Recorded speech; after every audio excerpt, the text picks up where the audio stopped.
They say revenge is a dish best served cold. Personally, I think that's a load of crap. Revenge is best served at about 65 miles an hour, slightly thawed, and aimed right at a tray of overpriced shrimp cocktails while a crowd of fancy people gasps in horror. But hey, before I get to the part with the flying dog poop, the screaming the police, and the most beautiful arc of justice the suburbs have ever seen, let's talk about the bin. Yeah, the bin. See, I'm a pretty simple guy. Name's Mark. I'm 32, I work in systems engineering, and I like order. I like knowing that 2 plus 2 equals 4, the sun rises in the east, and that empty bin day means exactly that, empty. In suburbia, with its HOA warlords and never-ending debates about lawn-length, empty bin day is about the only pure win you ever get. And you know what I mean, right? That moment on Tuesday morning when you hear the garbage truck engine roaring, hydraulics whining, the crash of plastic on metal, and then just like that, the street's quiet again. So you walk out in your slippers, coffee in hand, grab your wheelie bin, and man, it's light, it's empty, it's full of potential just waiting to swallow up a week's worth of life's leftovers. It's sacred, honestly. At least it's supposed to be. That brings me to Mrs. Higgins. Calling her a neighbor is like calling a shark your swimming buddy. Mrs. Higgins is exactly what you get if you put every HOA board president into one of those car crushers and spat out the pure essence. 70s floral blouses that probably cost more than my car hair, so stiff it could survive a hurricane.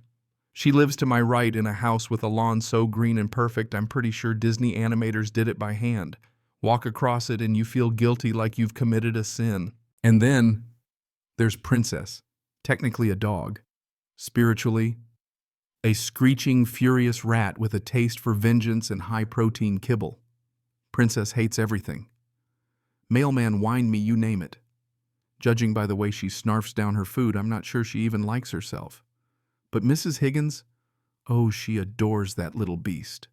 Walks her 3 times a day, strutting up and down the sidewalk, hunting for infractions to report. The war started on a Tuesday in April. Spring morning birds singing, the garbage truck just finishing up.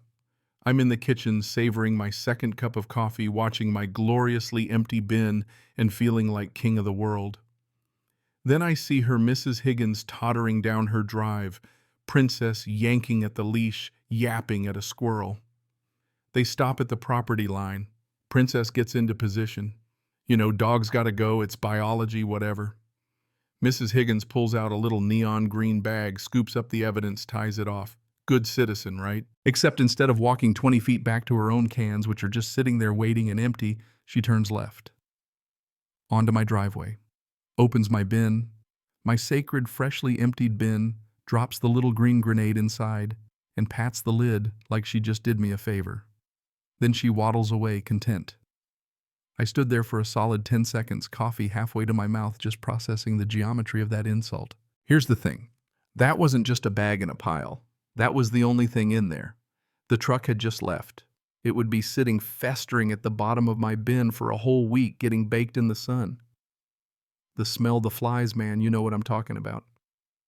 I put on my shoes, didn't even bother changing out of my sweatpants, and went outside. Mrs. Higgins, I called. Friendly tone. I wanted to keep this neighborly. At first, she stopped Princess growling like a busted blender. Good morning, Mark, she says, all sugary, sweet, and condescending. I point out nicely that she dropped her dog bag in my bin and, well, the truck just left, so it's going to be in there for a week. She blinks at me, cold eyes, and says, Mark, it's a garbage can. It's designed for garbage. With a little smile like I'm a toddler crying over spilled ice cream. I point to her cans. Why not yours? She shrugs. Mine were already pulled up.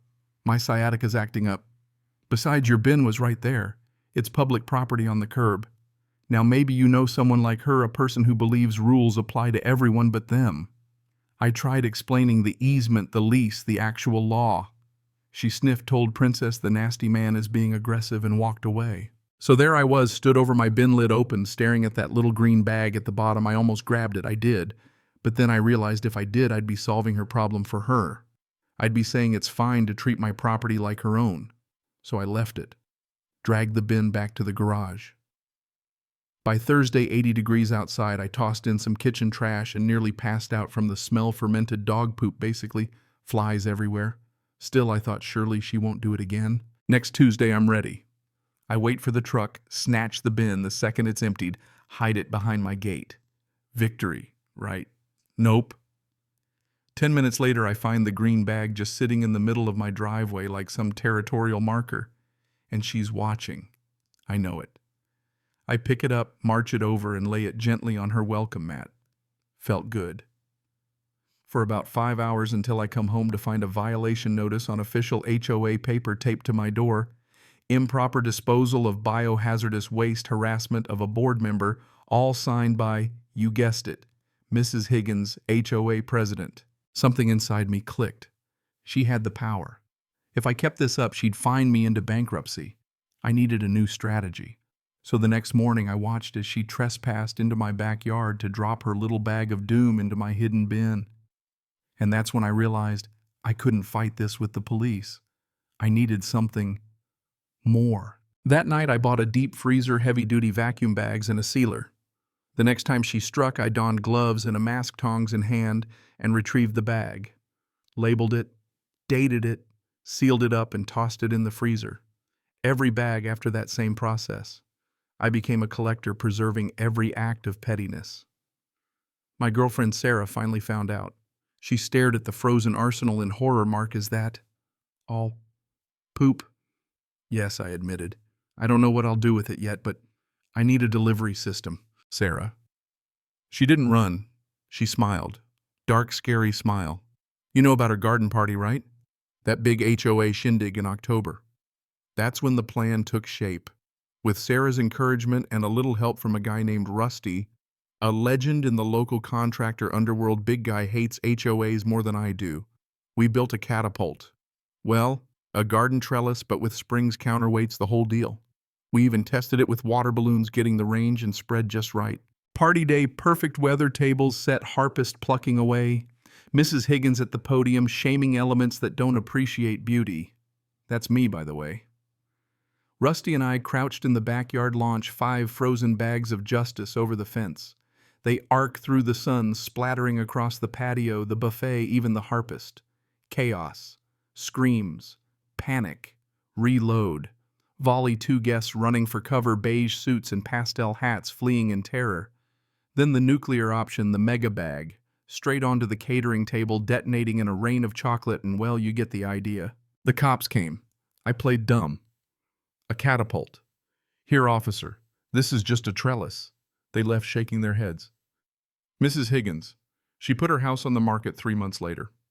Couldn't show her face at the garden club again. The brown rain became neighborhood legend. Some say it was a sewer line, some say eco-terrorists. Only Rusty, Sarah, and I know the truth. The new neighbor has a cat. Indoors, thankfully. Looking back, I learned a few things. Some people will always take more than their share, hide behind the rules when it suits them, and expect everyone else to clean up after them. But sometimes if you're patient and a little bit unhinged, you can even the score. And that, my friend, is a kind of justice you won't find in any HOA bylaw. But tell me, where's the line? Was I right or did I go too far? Have you ever had a neighbor push you to the edge? I'd love to hear your story. Because out here sometimes peace is just a reload away. Cảm ơn các bạn đã xem video.